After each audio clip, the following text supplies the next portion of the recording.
राजेंद्र जी Rawat 2 minute में अपनी बात कहेंगे। राजेंद्र जी।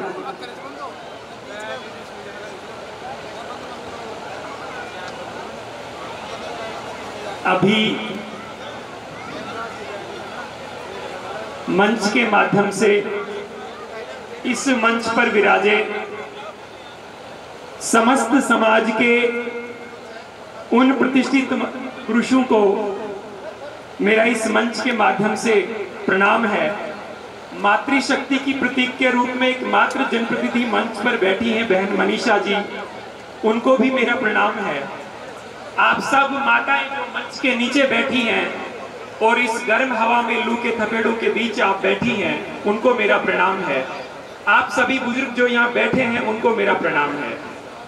उनके साथ आज जिस परिवार ने, जो हमारे समाज की परंपरा चल पड़ी है, उस परंपरा को तोड़कर वो परंपरा जो इस समाज की मूल परंपरा रही थी, उस परंपरा से इस मंच को सजाया है। आपसे इतनी लंबी बात जस्टिस साहब की हुई, मैं उसी बात में एक बात जोड़ते हुए अपनी बात को समयबद्ध पूरा करता हूं कि जिस समाज का विकास और जिस समाज का जन्म आस्तिकता और धर्म और भगवान के एक ऐसे आशीर्वाद से हुआ हो, जो अपने आप में इस समाज की मूल संस्कृति का प्रतीक है, तब हम धर्म के इन 7 सुखों में से एक, जो जज साहब ने मंच से कहा आज्ञाकारी पुत्र होना चाहिए, तो आज्ञाकारी पुत्र हुए बिना अनुशासनवान पुत्र होना संभव ही नहीं है। इस संकल्पना को आधार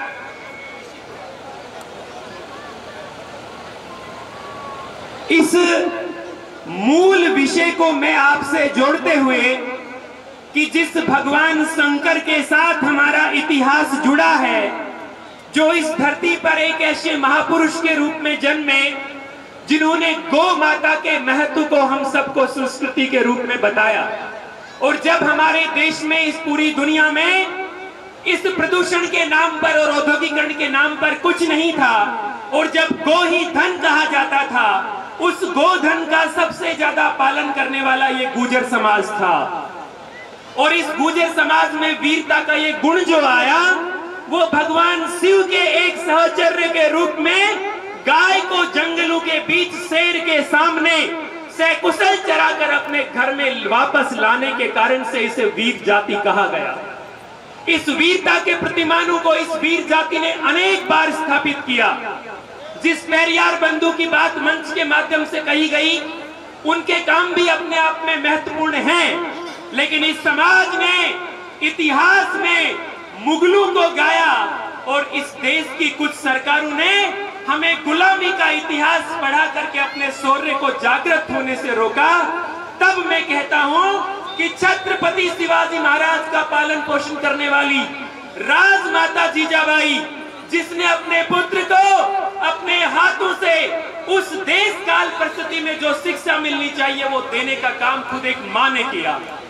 ऐसी परिस्थिति में एक ऐसा इतिहास हमारे मेवाड़ की धरा की पन्नाधाय का है, जो बलिदान की पराकाष्ठा में भामाशाह से कम नहीं है।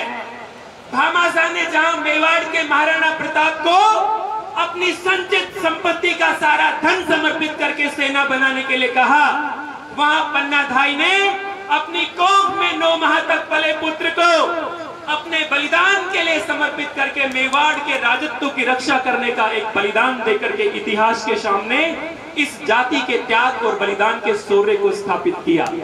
लेकिन आज वो तीनों शौर्य के बलिदान की पराकाष्ठाएं केवल, जैसा जज साहब ने कहा, हमारे पढ़ने के लिए नहीं है, बल्कि आज जो देश काल और समाज की परिस्थितियां हैं, उनमें हमारा समाज आगे कैसे बढ़े, उनमें हमारा समाज सफल कैसे हो, इसकी रणनीति बनाने की आवश्यकता है।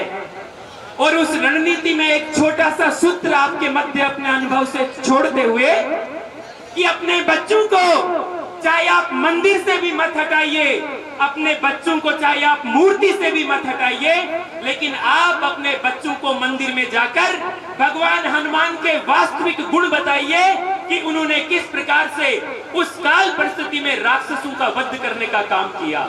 जब आप राम के मंदिर में जाएं तो बताएं कि एक राजकुमार ने राज सिंहासन छोड़ के 14 वर्ष तक वन में जाना स्वीकार किया और समाज की उस समय की परिस्थितियों को, जो जटिल परिस्थितियां थी, उनको सरल करने का काम किया। हमारे हर महापुरुष हमें प्रेरणा देते हैं और महापुरुषों की प्रेरणा लेना जब से समाज ने छोड़ा, इसी कारण से समाज को दुर्गति का शिकार सरकारों ने किया। जज साहब जैसे और बहुत मूर्धन्य विद्वान यहाँ बैठे हैं, सब इस विषय को जानते हैं।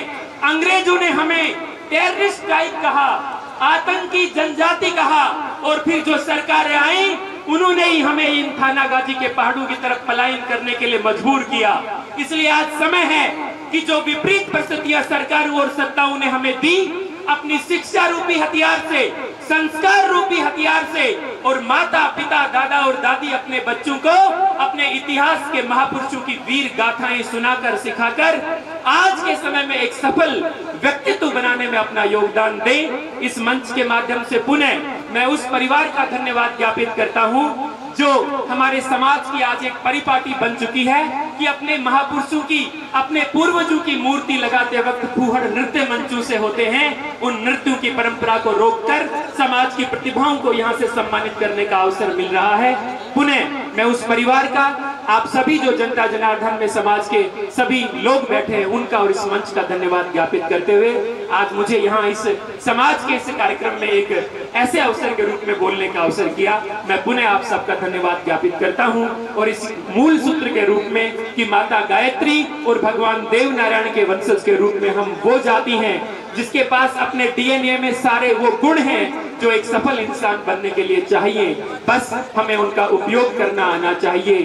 फिर क्या ऐसी समय की जो गति होगी वो क्या गति पकड़ेगी और क्या राजशाही एक पद को प्राप्त करके हम पूरे विश्व और देश का नेतृत्व करेंगे। यही हमारा लक्ष्य है और यही भविष्य। जय हिंद।